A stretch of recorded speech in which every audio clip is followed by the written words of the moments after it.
La indignante historia de Pierola y los Prado. Una historia de un traidor de la patria, que se encarna en nuestros últimos gobernantes. Esta es la historia que nunca nos enseñaron en el colegio. Por conveniencia de los gobiernos traidores, corruptos y vendepatrias. Durante el gobierno de Prado, se corría un estribillo que decía, este jabón lava, pero nunca sacará la mancha. Y todo aquel que lo decía o escribía terminaba en la cárcel. No olvidemos nuestra historia, peruanos. El rol de Nicolás de Pierola en la historia del Perú. Seguramente Nicolás de Pierola debe ser uno de los personajes que más daño ha causado al Perú. Y sin embargo, a través del tiempo, se le ha rendido pleitesía y hasta la principal avenida de Lima lleva su nombre. En las escuelas y colegios del país nunca se narró la historia verdadera de este político que le tocó ser una figura preponderante en los funestos años de la Guerra del Pacífico. Por el contrario, se le menciona como a patriota que dio todo de sí, por su patria. Ni los conocidos historiadores, Jorge Basadre, Pons Muso, ni otro, se atrevieron a escribir la verdad sobre Pierola. Y no porque no supieran cuál era lo cierto, sino, por el temor que casi siempre han tenido estos intelectuales a las clases dominantes y de poder en el Perú. Además sabían que pasando por encima de monstruosas verdades, podrían sus libros ser aceptados por el Ministerio de Educación del Perú y por otro lado serían reconocidos como hombres ilustres.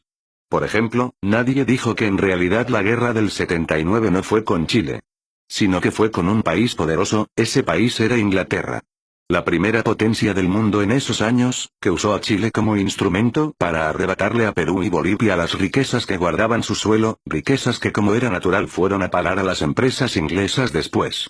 Como una muestra de esto, puedo señalar que Chile, por la adquisición de sus blindados Cochrane y Blanco Encalada, no pagó ni un solo peso a Inglaterra que los construyó. Sin embargo, es importante que la historia real se vaya abriendo campo. Porque como es sabido, solo los pueblos que conocen y respetan su historia pueden aspirar a un futuro mejor. Para no explayarnos en este tema, nos centraremos en una parte de la historia. Era el mes de noviembre del 1879, ya el Perú había perdido el Huáscar en Angamos. Y solo le quedaba un débil barco de guerra que era la corbeta Unión. El gobierno de Mariano Ignacio Prado resolvió hacer una colecta nacional para comprar 2 blindados que podían significar la salvación de la República. Esta se llevó a cabo el último domingo de ese mes de noviembre y cuentan los que vivieron por esos tiempos, que todo el Perú acudió a ese llamado, desde las esferas acaudaladas, hasta los más pobres, las mujeres entregaron sus joyas y los niños sus alcancías. Por los mismos días llegaba al Callao desde Santiago de Chile, Nicolás de Pierola, país donde se encontraba exiliado y con el amparo de la burguesía chilena que tenía el poder en esa nación. Apenas desembarcó, empezó a conspirar en la oscuridad contra el gobierno, cosa que era costumbre en él. Porque este fue el eterno rebotoso, que hizo subleves y montoneras, en esencia a favor de Chile, que siempre fueron derrotadas, por el gobierno de turno. El 18 de diciembre del mismo año, el presidente Prado a escondidas, se embarca en el Callao, en un vapor que iba a Panamá, llevándose el producto de la colecta, que el pueblo peruano hizo para comprar 2 barcos blindados. Cuando llegó a Guayaquil, renunció a su cargo y se fue a París, de donde jamás volvió y fue un hombre acaudalado en la ciudad luz. Esta indignante traición apenas si se cuenta en la historia oficial del Perú. Mariano Ignacio Prado no volvió, pero años más tarde, sí volvió su hijo Manuel Prado Ugarteche. Y aunque parezca increíble, el pueblo peruano lo eligió 2 veces presidente. Es cierto que la amnesia de los pueblos no puede tener límite. Y su familia en el país, fue poderosa y acaudalada. Ostentando lujos y osadía y todo eso con el dinero de hombres y mujeres, de niños y ancianos que se desprendieron de lo que tenían, porque pensaron que así se salvaría la patria. La huida de Prado, significó el momento preciso que buscaba Pierola para hacerse del poder y así, al frente de una montonera, entró en Lima, para derrocar al gobierno que estaba a cargo del vicepresidente, General Lapuerta. Hombre entrado en años y de poco carácter, que no opuso mayor resistencia.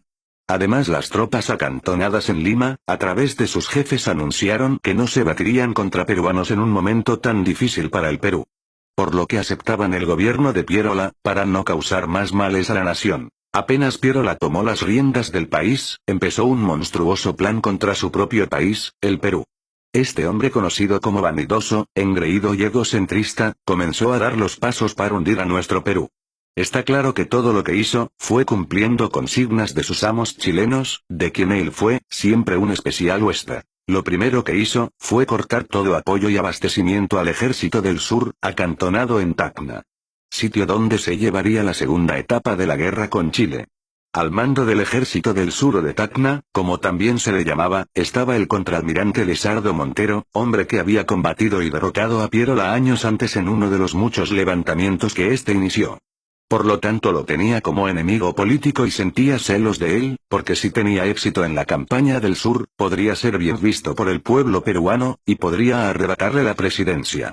Pensando así, de esa forma tan mezquina, condenó a estas fuerzas peruanas al más absoluto abandono, en momentos en que se jugaba el destino del país. El pueblo limeño al notar esta actitud, por demás reprochable del dictador, salió a las calles en ruidosas manifestaciones, pidiendo que se envíe socorro a los defensores del sur, que sufrían por escasez de alimentos, armas, municiones, ropa y los refuerzos necesarios para enfrentar al fuerte y numeroso ejército chileno que empezaba a desembarcar en Hilo, en ese tiempo llamado Pacocha.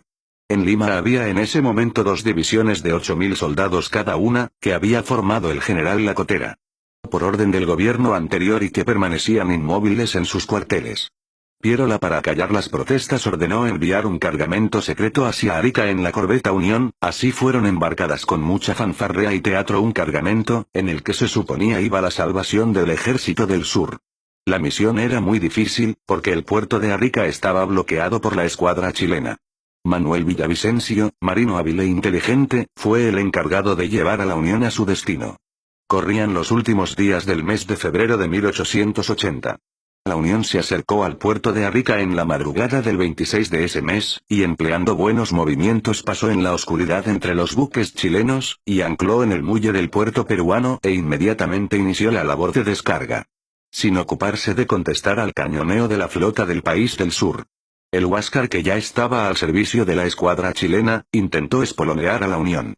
Pero un certero cañonazo de una batería de tierra paró esa intención y además, causó la muerte de su comandante, de apellido Thompson. A las 4 de la tarde, la faena había terminado, y sin perder tiempo y aun cuando el sol no se perdía en el horizonte, la Unión, con una hábil maniobra logra romper el cerco de la poderosa escuadra chilena, en medio de las hurras peruanas del muelle, del asombro de los marinos chilenos y el aplauso y admiración de los barcos neutrales, que en señal de saludo lanzaron al aire sus sirenas.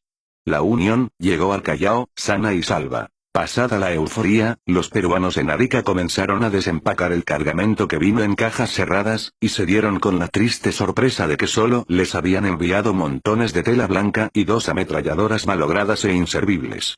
Pierola se había burlado de ellos y del pueblo peruano en la forma más cruel que se le pudo ocurrir. Este hecho, que había levantado la moral peruana en un principio, significó un terrible golpe al ánimo de los defensores del Perú. Respecto a esto, el historiador chileno Vicuña Maquena dice: este hecho trajo desazón en los espíritus entre la oficialidad y tropas peruanas. Ahora sabían los peruanos del ejército del sur, que estaban abandonados a su suerte y que no recibirían nada de su propio gobierno. Pierola estaba cumpliendo su cometido: facilitar la derrota del Perú. En este escenario, se dio la batalla de Tacna, o del Alto de la Alianza. Los chilenos avanzaron desde el norte con 18.000 soldados y 1.200 jinetes de caballería, con numerosa artillería manejada magistralmente por los artilleros ingleses. Los peruanos, que estaban aliados con Bolivia, opusieron 6.500 peruanos y 3.000 bolivianos. Sin caballería y con 12 piezas de artillería. El llamado ejército de Arequipa, que había salido de Arequipa hacía 2 meses antes, al mando del coronel Leiva, con 2.000 soldados, para unirse al ejército de Tacna, jamás llegó. Avanzó tan lentamente que el día 26 de mayo, día de la batalla, se encontraba en Mirabe, a 130 kilómetros de Tacna, de donde regresó a Arequipa. Naturalmente este mal coronel no llegó a su destino por órdenes de Pierola, que era su amigo y coterráneo. Ambos eran de Arequipa. A pesar de la tremenda diferencia de fuerzas, el encuentro fue horriblemente parejo, sobresaliendo el batallón Cepita al mando de Cáceres.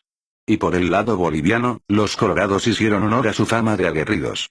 Ante el tremendo empuje de valor y coraje aliado, el chileno empezó a retroceder, y parecía que la victoria sería aliada.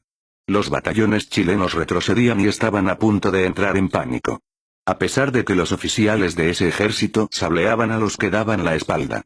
Sobre este momento, Vicuña Maquena escribe: los batallones chilenos retrocedían, y parecía que iban a entrar en pánico.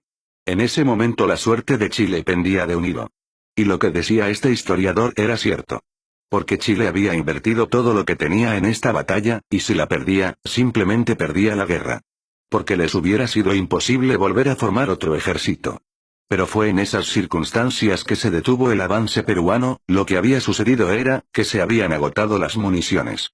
Entonces los chilenos volvieron a la carga y a nuestros compatriotas no les quedó más que batirse a bayoneta. Se perdió la batalla de Tacna, y con ello la oportunidad de salvar a la nación. Todo por la traición, de un cucufato que se creía a Dios, que servía al enemigo, Chile. La derrota del ejército de Tacna, agobió al pueblo peruano, muchas lágrimas corrieron, cuando se difundió la noticia, sin embargo en Palacio de Gobierno en Lima, hubo fiesta. El 28 de mayo de ese mismo año, 2 días después de la batalla, se publicó en el diario oficial del gobierno de Pierola, llamado La Patria. Un editorial que empezaba con las siguientes palabras. Hace 2 días atrás fue destruido en Tacna, el último reducto del corrupto régimen anterior. Se refería a los mártires del Alto de la Alianza. Que todo el Perú lloraba. A ese punto llegó la insanía mental de este dictador al servicio de Chile. En el peor momento de la historia del Perú, pasaron los meses y el ejército invasor comenzó a desembarcar en las cercanías de Lima. Todos los militares conocedores de su oficio le recomendaban salir al encuentro de esas tropas chilenas que estaban desembarcando para batirlas por separado, impidiendo que puedan concentrarse. El diario El Comercio, en sus artículos y editoriales también exigía eso. Sin embargo Pierola, reacio a todo consejo, permaneció inmóvil permitiendo que los chilenos tranquilamente desembarcaran y se trasladaran a Lurín. En el fondo no quería delegar a nadie el mando del ejército. Tampoco quería dejar Palacio de Gobierno. Por eso decidió esperar al ejército de Chile, en las puertas de Lima. Así llegó el 13 de enero de 1881, en San Juan, se dio el primer encuentro del compacto ejército chileno apoyado por su escuadra, contra un ejército peruano totalmente mal dirigido por un miserable traidor, como era Pierola.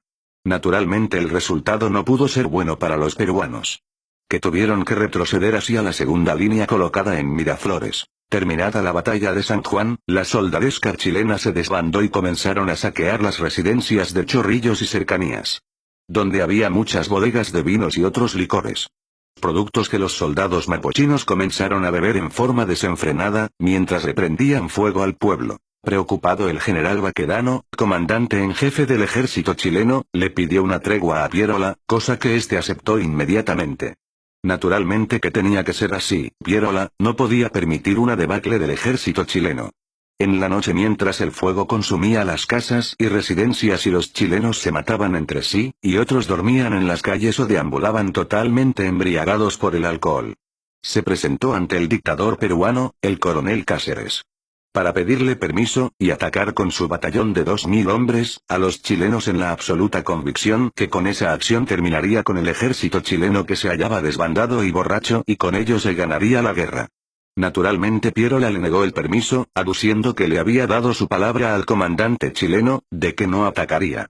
Una prueba más de que este miserable, servía a Chile. Naturalmente, cuando ya a los chilenos se les pasó la borrachera, y se reagruparon, se olvidaron de la tregua y empezaron el ataque contra la segunda línea defensiva que estaba en Miraflores.